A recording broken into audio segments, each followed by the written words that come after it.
She was roped to a mile marker on the cattle road, a board reading Barren.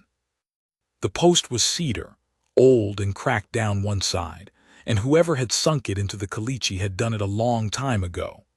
Mile 37 on the Cimarron Road. I knew it because I'd ridden past it maybe 400 times in my life and never once thought about it except to know I still had a long way to go. That morning I thought about it. She was lashed to it with 2 loops of pigging string, the kind you'd use on a calf's legs, and her hands were tied at the small of her back, wrists crossed, the way you'd do an animal you didn't want kicking loose. She had her chin down and her hair hanging forward over her face, and the sign around her neck was a cedar shingle, letters burned in with a running iron. 1 word, 4 letters. Somebody had taken their time with it too, pressed the iron slow. I pulled Decker up about 20 yards short and just sat there a minute. It was early, maybe 5:30, the sky still that dirty purple that hasn't decided yet, no wind. I could hear a meadowlark somewhere off in the grama grass and the sound of Decker's breathing and nothing else.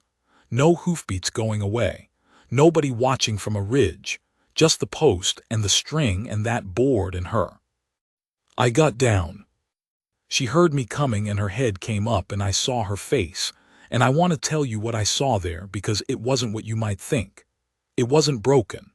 There was a cut above her left eyebrow, dried blood down into the crease of her eye, and her lip was split and swollen on the right side. But her eyes brown, real dark brown, like river mud after a hard rain, those eyes were watching me the way a cornered animal watches, not asking for anything, not trusting, just measuring. I stopped about 6 feet off and held my hands out to the side so she could see them. "I'm going to cut those strings," I said, "nothing else." She didn't say anything, kept watching. I took out my knife slow, bone handle, 4-inch blade. I'd carried it since I was 19, opened it with one hand and went around behind the post. The pigging string was wet from the night dew and tight as a fiddle string. I worked the blade under it carefully so I wasn't pressing it into her wrists, and it took 2 passes to cut through both loops. When the tension went off her arms, she made a sound, just a short exhale, not a cry, and her shoulders rolled forward like she'd been holding something up for a long time. I came back around front and she was working her hands, trying to get the feeling back into her fingers, and the board was still around her neck on a length of baling twine. She reached up and lifted it off herself and let it drop in the caliche dust without looking at it. "Can you stand?" I said. "Been standing all night," she said. Her voice was flat, tired but flat, like she'd thought about being angry and decided it cost too much. "All night.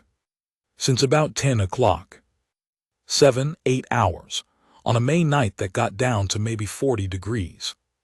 She was wearing a cotton dress, blue and white stripe, with a canvas duster over it that had seen better years. No hat. Her boots were there on her feet, which told me they hadn't taken everything, just left her to stand until the elements or the embarrassment did the job. I looked at the cut above her eye again. That wasn't from a fall. "Anybody coming for you?" I said. The look she gave me had something in it I couldn't quite read. "No," she said, "nobody coming for me." I nodded.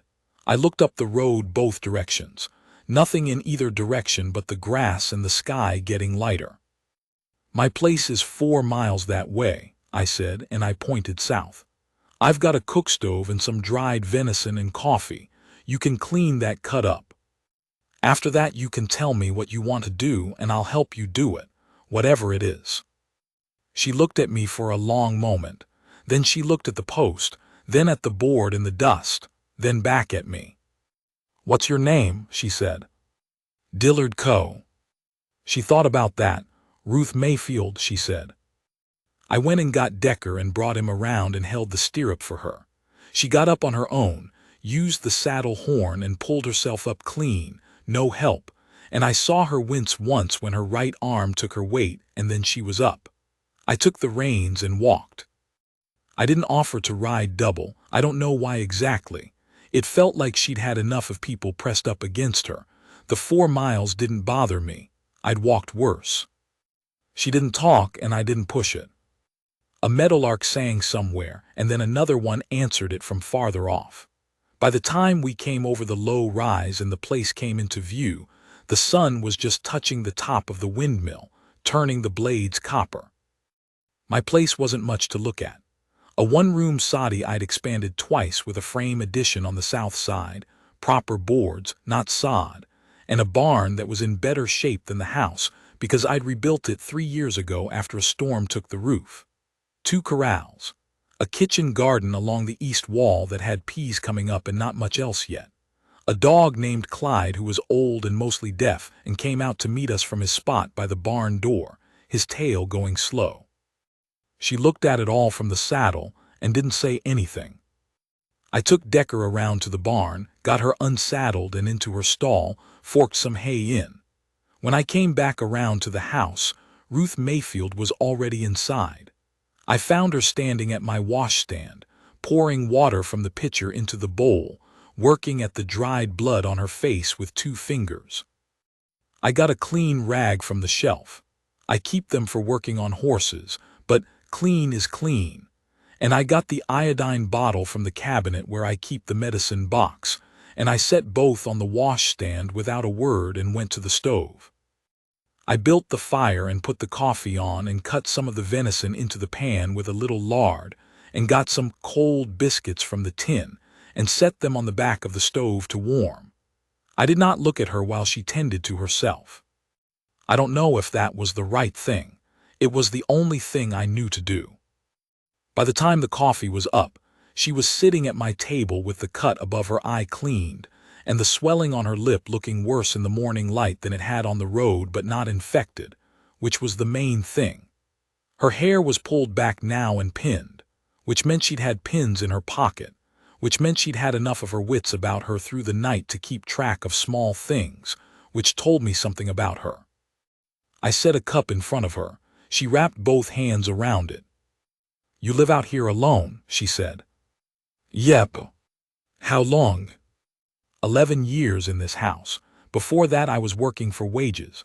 Murchison spread up near Tascosa. 4 years there, 2 years before that drifting. I turned the venison in the pan. Came down here with enough saved to file on 320 acres, and I've been here since. She was quiet a minute. "You married?" "No. Never. Never." She nodded like that was an answer to something she hadn't asked out loud.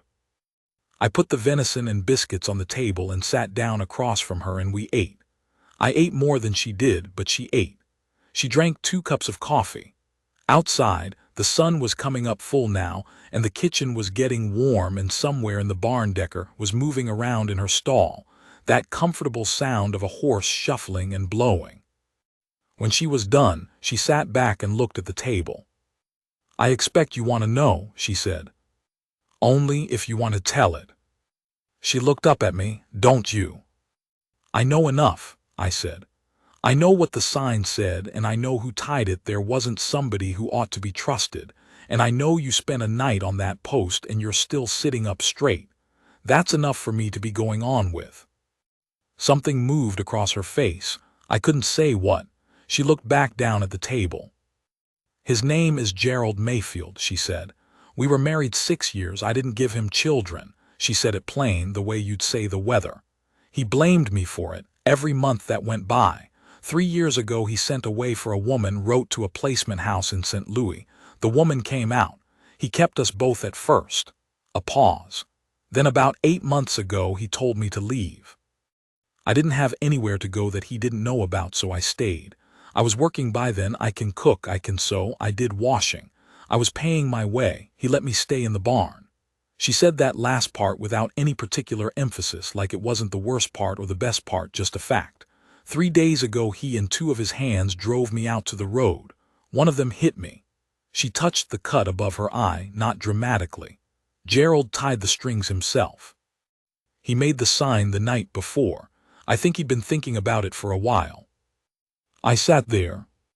"The other woman," I said, "she all right?" She looked at me oddly. "She's fine. She's got the house now. I've got no quarrel with her. She didn't know what she was coming into. I nodded. Where were you headed, I said, before you got to that post? Clovis, she said. My aunt lives in Clovis. She's old. She might take me in. How far is Clovis from where he put you? 90 miles, maybe. I looked at her. In which direction? I said. She pointed. West. She'd been tied facing east, which meant she'd spent 8 hours in the dark looking at the road going away from where she wanted to go. I don't have a horse to spare, I said. I've got Decker and I've got a mule that'll carry a pack, but she's not comfortable under a rider. I thought about it. Perkins runs the stage line out of Haskell. The eastbound comes through the junction on Tuesday, westbound on Thursday. Today's Wednesday. Tomorrow morning, 9 o'clock, you could be on that stage and in Clovis by Friday evening. I can pay your fare. She looked at me hard. I don't take charity. Then work it off, I said. I've got 3 weeks of laundry backed up, and that garden needs weeding, and my tack room is a disgrace. There's also the matter of a section of fence on my east boundary that needs restringing. I can't pay wages, but I can pay food and board and the stage fare, and I figure if you work from today until Thursday morning we'll come out about even. She looked at me a long time. Then something shifted in her face, not soft exactly, but like she'd been holding a door shut, and now she let herself stop pushing on it. That's a lot of work in a day and a half, she said. I know it. A very small thing happened at the corner of her mouth, not a smile but the idea of one. All right, Dillard Co., she said, show me where you keep the washboard. She worked like something I had not seen in 11 years of living alone on that place. I mean, she had a method to it. She didn't scatter her energy. She'd look at a job, figure the order of it in her head. I could see her doing it, just standing a moment, her eyes going over whatever it was, and then she'd go at it in a straight line and not stop until it was done. My laundry took her most of the morning. She wrung it out by hand, which is harder work than most men can do for long, and she hung it on the fence wire south of the house where the wind comes up clean. And by noon she had everything out and was already in the kitchen garden pulling the spring growth of bindweed from around the pea rows. I was out at the east fence most of the day, a section of about 200 yards where the wire had rusted through in 3 places and the cedar posts had gone soft at the base. It's the kind of work that makes you feel the years in your shoulders and your back, digging new post holes in caliche, setting the posts level, unspooling the new wire. I got it done by mid-afternoon and came back to find the garden weeded, the laundry folded and stacked on my table inside, and Ruth in the tack room.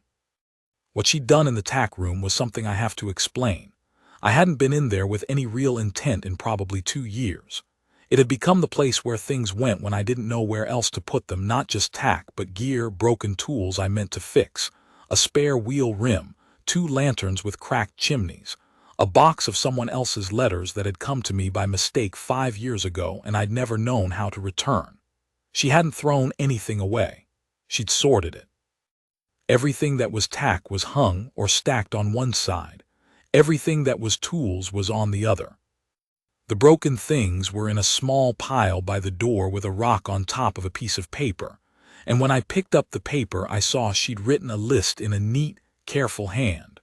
What was broken and what it would take to fix it, so I'd know what to look for next time I was in town. I stood there reading that list, and something moved in my chest that I didn't have a name for. She came up behind me. She'd been checking on Decker in the barn, and she had a piece of straw in her hair, just one piece, and she was wiping her hands on her apron. You didn't have to do all this, I said. I held up the list. I had time, she said, and it was driving me half crazy how it was. She looked at the list. That collar on the second peg is cracked almost through. You'll lose a horse if you try to work with it. I looked at the collar. She was right. I could see the crack now that I was looking at it in proper light. I appreciate it, I said. She nodded and went back toward the house to start supper. I stayed in the tack room a minute longer. I don't know why. Maybe because the room felt like it had been thought about for the first time, like somebody with a clear head had come in and looked at it plain and decided it deserved better. Supper was beans and salt pork and cornbread, which is what I had to work with. She made it in a way that tasted better than it had any right to, which I later figured out was because she'd gone through my spice shelf, which I more or less didn't use, and found cumin and dried chili that I'd had for 2 years still in the paper from the store in Haskell, and she'd used them. We ate without much talk. Clyde lay under the table like he always did. Outside, the evening was coming on slow and gold, the way it does in late May when the light lasts longer than you think it will. "Your aunt in Clovis," I said. "You sure she'll take you?" "No," she said. "What if she doesn't?" She looked at the table. "I'll figure something out, I always have." I thought about that. What would you do if you're on your own? Cook or wash, same as I've been doing. I'm not afraid of work. She said it without resentment, just as a statement of fact. There are worse things than working for your keep. I knew she wasn't asking me for anything. She wasn't maneuvering toward anything. She was just saying how things were. "The offer of the stage still stands for Thursday," I said. "I know it does," she said. "Thank you." After supper, she washed the dishes and I brought in wood and checked the animals, and when I came back in she was sitting by the lamp with a needle and thread she'd found somewhere, mending a tear in her duster that I hadn't noticed.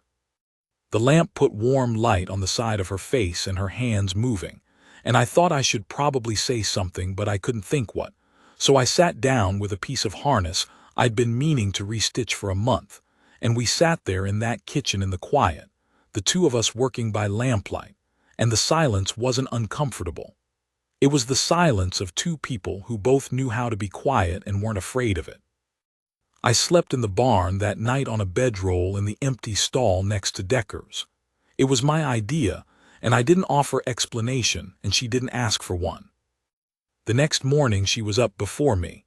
I could smell the coffee from the barn. She'd found the flour and the lard, and she had flapjacks going by the time I came in, and there was something almost disorienting about it, walking into my own kitchen after 11 years and finding it occupied. Not bad disorienting, just different. The way different can hit you sometimes in the chest before you've had time to think about it. "Stage is at 9, I said. "I know," she said. I sat down and she set a plate in front of me and a cup beside it, and sat down across from me with her own plate. Clyde was already at her feet. He'd done that since yesterday morning, attached himself to her in the old slow way he had of adopting people he decided were worth it. He had not done that with anyone in 11 years either. We ate. Outside the morning was clear, and there was a good breeze coming from the southwest that was moving the windmill blades at an easy pace. That sound they make, the creak and the spin, which I have heard so many mornings that I sometimes don't notice it, and sometimes it's the only thing in the world. "How much is the fare to Clovis?" she said.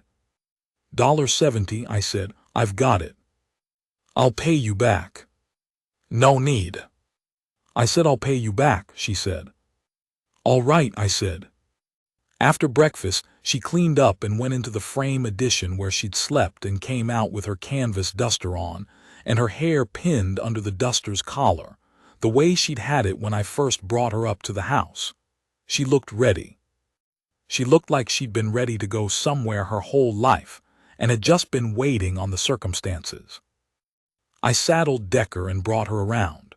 I was going to walk like I had on the way in, but Ruth shook her head and made a small motion with her chin, and I stepped up and we rode double, her behind me with her hands at my sides but not quite gripping, just resting there, and I could feel the distance she was keeping and I respected it.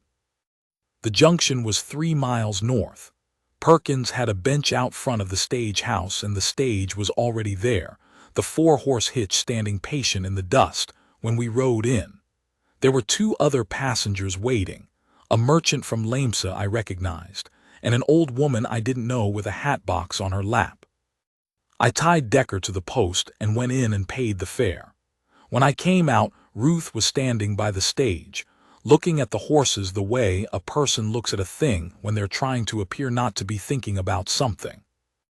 I gave her the ticket. She took it and looked at it and folded it carefully and put it in her duster pocket. Then she looked at me.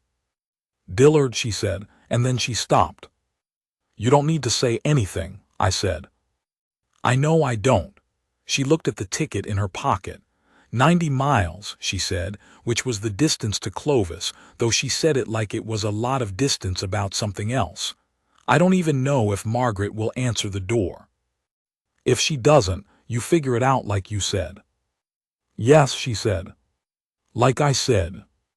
Perkins came out and called the boarding.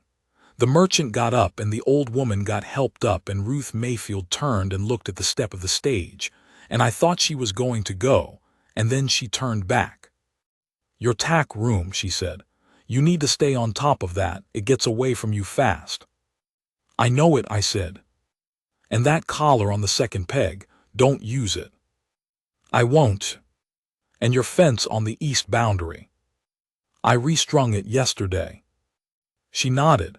She was looking at me the way she'd looked at the jobs around my place, directly, taking stock, not looking away from what she saw. "You're a decent man, Dillard Coe," she said. "I want you to know I see that." I didn't know what to do with that, so I just stood there. "There aren't as many of them as there should be," she said. "Decent men. I've had some experience now with what the other kind is like, and the decent ones stand out. You ought to know that you do." Perkins called again. She looked at me another moment. Then she put her hand on my arm, just her hand, flat, for about 3 seconds, and she turned and got up into the stage, and the door closed, and Perkins climbed up to the box, and the stage pulled out, and I stood there in the dust of the junction and watched it go up the road until it was small and then gone. I untied Decker and stood there another minute with the reins in my hand. Decent man. I rode home with that sitting in my chest like a coal, warm and alive. I didn't think I'd hear from her again, and I'd made my peace with that before I even got back to the house. That's not self-pity, that's just how I thought things worked. You do the right thing, you don't do it expecting something back. You do it because it's the right thing. That's all there is to it. So I went back to my life. I had 160 acres of grass I was trying to get to support more cattle than it currently was. I had 12 head of mixed breed that I was slowly improving by careful selection, selling off the worst and keeping the best and trading up where I could. I had the kitchen garden and the well and the windmill and 2 corrals in need of attention, and a roof on the house addition that had a soft spot on the southeast corner that I'd been putting off, because the thought of getting up there at my age was less appealing than it once had been. I did the fence on the south side in June. I got 1/6 of an acre of sorghum in. I sold 3 steers in July and bought a better bull than the one I had from a man in Haskell who was moving to Colorado, and the bull's name, according to the man, was Augustus, which I thought was too much name for a bull, but I kept it because changing an animal's name after it's settled in seems to me like lying to something that trusted you. In August the heat came down like a lid on a box. Everything turned yellow, and the stock tank dropped 2 feet, and I hauled water from the creek in barrels for a week, until the rains came through in the 3rd week of August and put 8 inches down in 3 days, which was too much too fast. But after that the grass came back green, and the tank filled up, and the peas I'd replanted came back. Clyde found a den of cottontails under the barn and seemed very pleased with himself and with life. September came. The light changed the way it does in September on the plains, going flatter and more golden, and the mornings getting sharp at the edges. I fixed the roof. I didn't fall off, which I considered a success. I put a new window sash in the south wall of the house addition, because the old one had warped, and I'd been nursing it along with a stick wedge since April. October was good, my best month that year. I sold 5 more steers and a heifer I'd decided not to breed back, and I got a price I was satisfied with, and I came home from Haskell with enough to make it through winter and a little left over, and I sat at my table that evening and did the figures, and they came out right for the first time in 4 years. Not rich, just right. I thought about Ruth Mayfield that night. I don't know why that night in particular. Maybe because things coming right makes you think about people who were there when they weren't right yet. I wondered if her aunt had opened the door. I told myself to leave it. The letter came in November. I don't get much mail.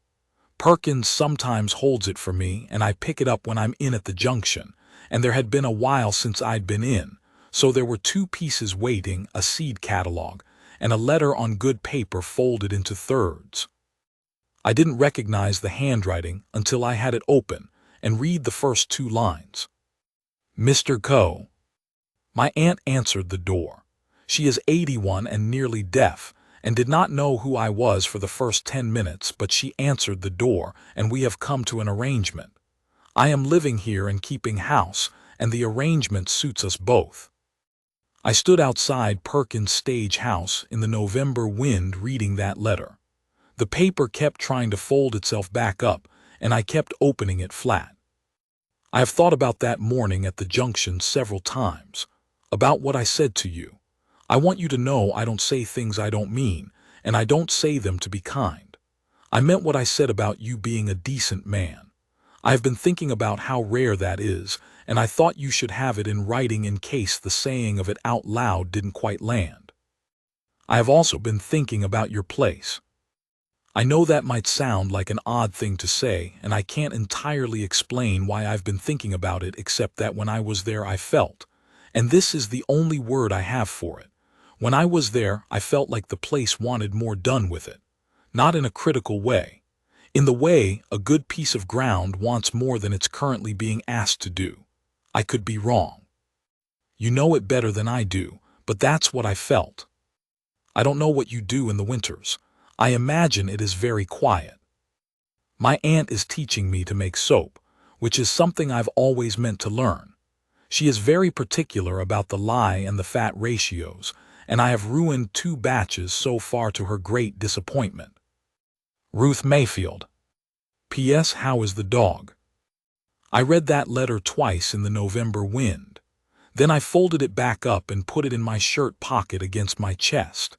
It sat there against my ribs on the ride home, and I could feel it there, the small weight of it, all the way. I wrote back that same evening. I'm not a writer, and I told her that at the start of the letter, so she'd know what she was getting. I wrote about Clyde, that he was well, and had made it through the summer in reasonable shape for an old dog, and was at that moment asleep under the stove. I wrote about the bull, Augustus, and how he'd turned out to be a better animal than I'd expected. I wrote about the south fence and the roof and the sorghum. I wrote about October being a good month with the figures coming out right. Then I sat for a while with the pen in my hand. You said the place wanted more done with it, asterisk, I wrote. I've thought about that. I think you're right, and I think I've known it for a while, but you have to have someone say a thing out loud sometimes before you can hear it yourself. I've been thinking about that south 40 acres that I've been using as grass when it might run a proper kitchen garden and maybe some feed corn. I've been thinking about the house addition, and how the room in there has good light in the mornings, and I've mostly used it for storage. I stopped, then I wrote. It is quiet in the winters, useful kind of quiet mostly, sometimes just the other kind. I posted it the next week when I was in for supplies. We wrote back and forth through the winter. Her letters were regular, every 10 days or 2 weeks, and they got easier as they went, less careful. She was funny in writing in a dry way that I hadn't seen in the 2 days she was at my place, and I figured out that it was easier for her to be that way on paper, which I understood because I'm that way too. She wrote about her aunt's soap ratios, and about a young couple down the road in Clovis who'd had twins in October, and how the noise of them carried on the night air and sounded like a small catastrophe. She wrote about a cottonwood tree in her aunt's yard that she'd taken a liking to, how in November the leaves held on longer than every other tree on the street, going yellow and then orange, and then finally giving up, and how she'd watched it most days from the kitchen window. I wrote about the cattle and the winter repairs and about Clyde, who was going deaf enough now that the world seemed to be getting smaller around him, which he didn't appear to mind. I wrote about a bad week in January when the pipes from the cistern froze, and I spent 3 days thawing them out with rags and hot water, and a lot of language I wouldn't repeat in mixed company. I wrote about Augustus and how the bull had an opinion about every single thing, including where he slept, which was nowhere near where I thought he should sleep. I did not write about what I was sometimes thinking when I was not writing about any of those things. There are some things you don't put in letters until you know what to do with them. February, her letter was different. Mr. Co**. My aunt has been unwell. Not dangerously, the doctor says, but she's taken a chest cold that has settled in, and she is 81, and so the word not dangerous only goes so far with a woman of 81. I've been spending most of my time in the house with her, and we have had long conversations, which has been a thing I didn't expect because she's been mostly a presence at meals until now. She was a nurse in the war, the first one. She has things to say that are worth hearing. She asked me about you last week. I told her how we came to meet, and she was quiet for a while, and then she said, "You know the measure of a man by what he does when no one's watching." I didn't know what to say to that except that I thought she was right. She usually is. I find myself wanting to see your place again. I am not sure what to do with that. I sat with that letter a long time. Then I got up and walked around the house. I looked at the frame addition and the morning light coming in the window and the room that had good light. I walked out to the barn and looked at the empty second stall next to Decker's, which I'd been meaning to do something with for years. I walked the South 40 that I'd been thinking about as a proper kitchen garden. Then I went inside and sat down and wrote. Ruth. The offer of the stage goes the other direction too. Dillard. She came in March. I was at the junction before the stage arrived, and I was standing there when it pulled in, and the door opened, and she came out with a canvas bag and a carpet bag and the same duster, and she looked at me, and I looked at her, and the 10 months between May and March had not changed anything about the way she looked except that she looked rested, more so than she had on that road in the gray dawn. Your aunt, I said, she all right? She's fine. She's got a neighbor woman coming in while I'm gone. She picked up her carpet bag. I told her I might be a few weeks. All right, I said. She looked at me. Is that all right? Yes, I said. I took the carpet bag, and she held onto the canvas bag, and we walked to where Decker was tied. I thought she'd wait for the stirrup, but she took the saddle horn and was up before I could offer, and I handed up the carpet bag, and she held it across her lap, and I stepped up behind her. She sat forward to give me room, and we rode south. How's the dog? She said. Older, I said. Good, though. He's going to be glad to see you. Good, she said. Augustus had his first full season. The calves look like they'll be worth something. Good. I put in the South 40 for the kitchen garden like I said I was thinking. I got the beds turned in February. Need seeds. I know seeds, she said. I figured you might. We rode a while. The March air was cold and clean, and the grass was just beginning to show green at the base of the stems, and the sky was one of those deep March blues that you can't get anywhere but the plains, so wide and clear it makes your chest feel small underneath it. Dillard, she said. Yes. What are we doing? I thought about how to answer that. I thought about it for maybe 200 yards of trail. I don't know exactly, I said, but I'm in favor of it. She was quiet a moment. Then she leaned back very slightly and her back rested against my chest, and she let her weight come back against me just that much. Not leaning hard, just there. All right, she said. So am I. She was there 4 weeks, and then she went back to Clovis for 2 weeks to check on her aunt, and then she came back, and the pattern of that went on through April and into May. We planted the South 40 together, which is the right number of hands for the work involved too. One to lay the seed, one to work the soil behind. She knew what she was doing with a garden, and I knew what I was doing with the ground, and we fit together in the work the way the right tools fit. No friction, no wasted motion. The calves came in April. 8 of them, 7 good ones and one that didn't make it, which is always a hard morning. She was there for 3 of the births, including the hard one, the one that didn't make it, and she didn't flinch from any of it. Afterward she cleaned up and came inside and made coffee, and we drank it at the table without talking about it, which was the right thing to do. She was quiet in the same way I was quiet, is what I mean. She knew when to talk and when not to.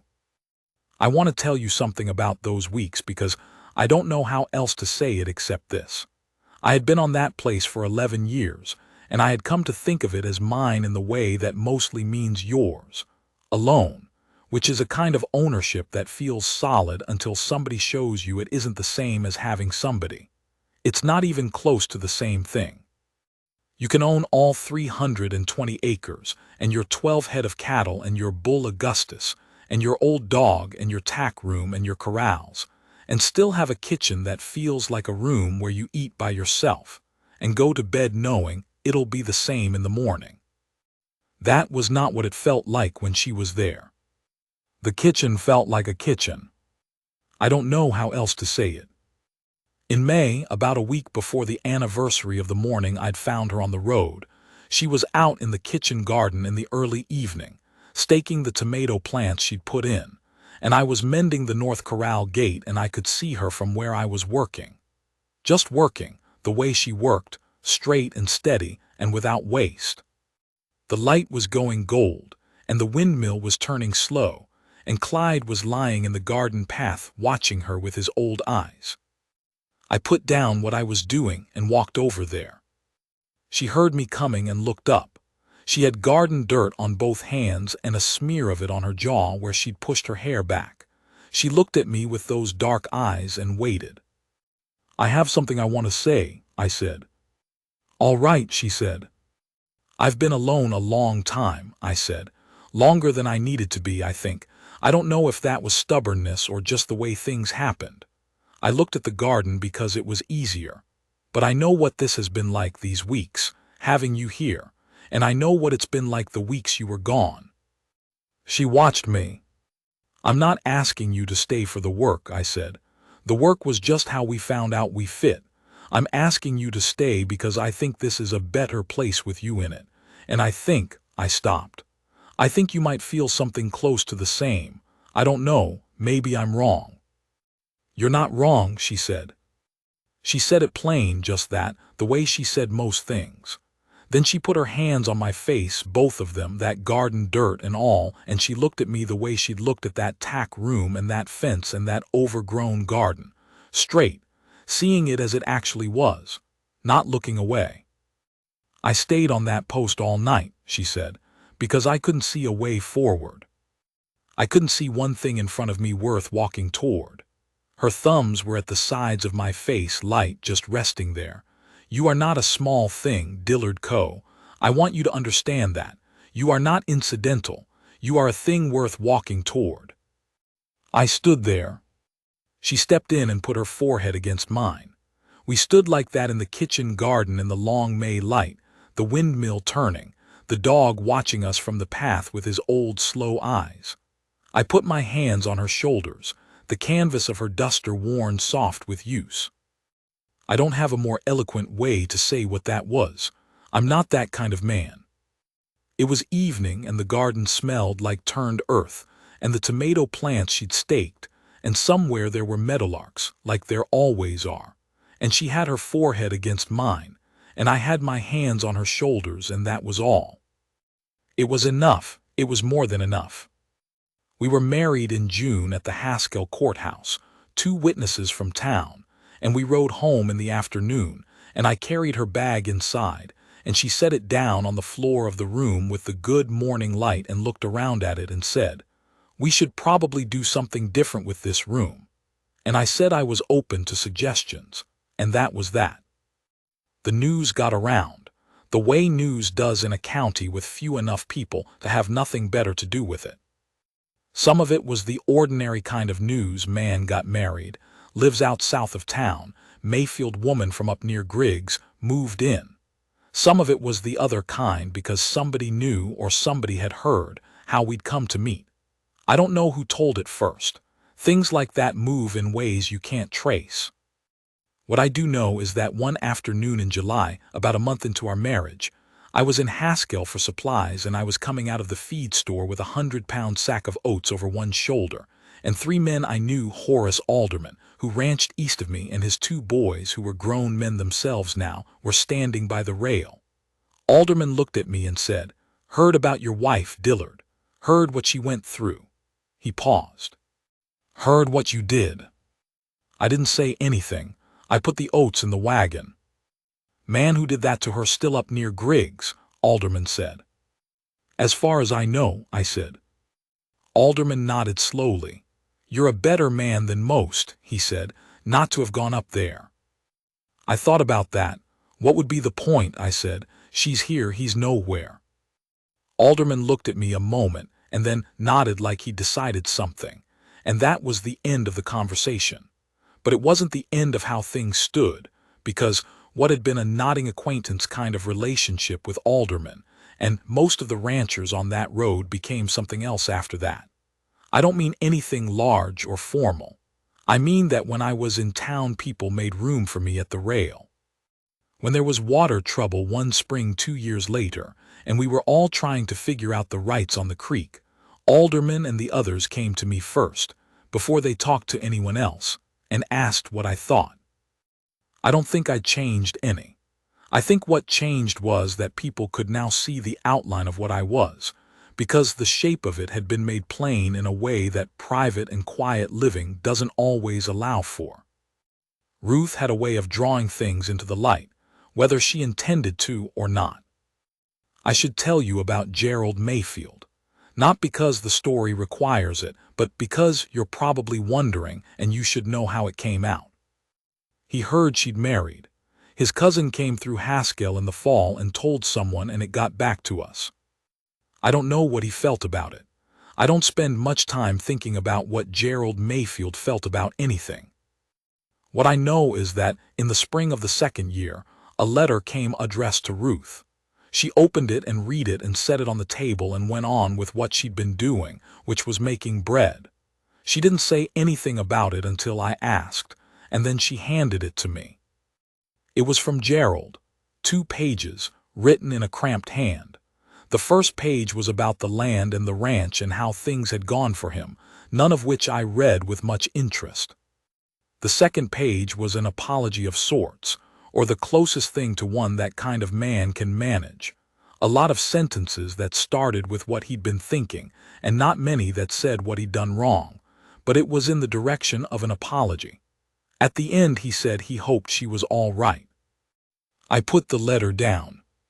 "What do you want to do with it?" I said. "Nothing," she said. She was working the dough. "I already did what I wanted to do with it. I read it." She turned the dough. "A man like that, he'll never understand what he did, but he knows he did something. That's probably as far as it goes." "Does it bother you?" I said, getting that. She thought about it. "It would have bothered me a year ago," she said. "Now it just seems far away." She shaped the dough into the pan. "Like reading about something that happened to someone else." She put the pan in the oven and washed her hands at the washstand and turned around, and she looked at me with those dark eyes in the warm kitchen air. "Far away," she said again, and she meant it. I let it go. I said earlier I was 53 when I found her on that road. I want to tell you what the years after that were like, because there's a thing that happens when you live alone long enough that you start to think of that as your natural state. Like the ground you're on has hardened into a shape, and that's the shape of your life now, and you might as well get used to it. It's not true, that's what I want to tell you. The ground can change, not always, not for everyone, but it can. The place changed in ways that were practical and visible. The South 40 became the best kitchen garden in the county, which is not an exaggeration.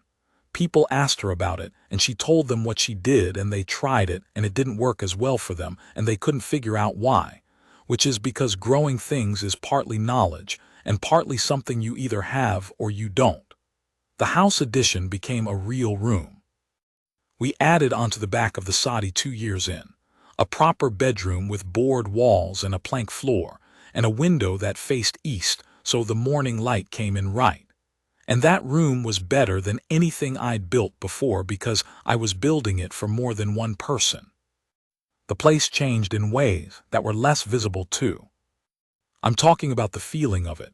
Walking back to the house in the evening from the cattle or the fence or wherever I'd been, and seeing the lamp lit in the kitchen window. That's a small thing to say, but it's not a small thing to feel. I'd been walking back to a dark house for 11 years, or a house where I'd left the lamp burning because an empty lit house is slightly better than an empty dark one, and there's nothing wrong with that, it's a life, but it's not the same. It's not the same. I used to think that when I got to a certain age, whatever age that was, I'd stop wanting things, that the wanting would ease off and it'd be easier. I was wrong about that too. The wanting doesn't ease off. It just gets quieter, and sometimes quiet looks like settled when it isn't. Ruth figured that out about me before I did. That's the thing about a good woman with clear eyes. She'll see the thing in you that you've been too close to see for years, and she'll see it plain and without sentimentality, and she'll just say it. She said it one evening in the 3rd year. We were sitting on the step. I'd put a proper board step in on the south side of the house, wide enough to sit on, and the stars were coming out, and I don't remember what we'd been talking about, but at some point she just said, "You know what you are, Dillard." I said I didn't know. "You're someone it took a long time to find," she said, "but you were worth finding." I didn't say anything because I didn't know what to say, and also because my throat was doing a thing I didn't entirely control. She reached over and put her hand on mine on the step between us. Just that. Her hand on my hand. The stars coming out one by one over the plain, the windmill turning slowly in the night breeze, the cattle quiet in the south pasture, Augustus a dark shape moving slowly through the grass. That's the image I carry. That's the one that stayed with me through everything since. Her hand on mine in the dark, and everything quiet, and the feeling of being exactly where I was supposed to be. Clyde died in the 4th year. He went peacefully, the way old good dogs go. He lay down in his spot by the barn one afternoon and didn't get up, and when I went out in the evening to check on him, he was gone. We buried him by the south fence line near the peas, which he'd always been interested in, though not in any way that was useful to the peas.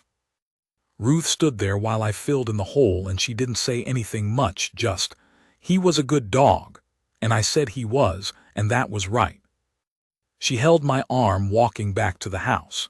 It was an evening in October, the sky going pink and purple, and the South 40 was mostly done for the year, just the dried stalks of the tomatoes and the bean poles standing quiet, and there was wood smoke from the chimney because I'd put the evening fire in before I'd found him.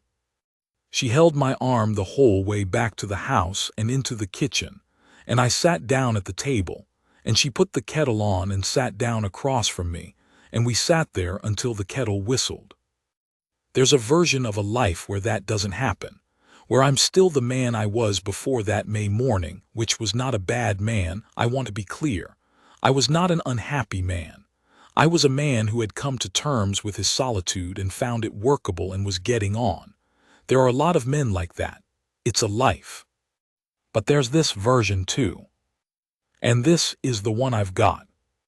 I'm telling you this from the porch I added in the 6th year.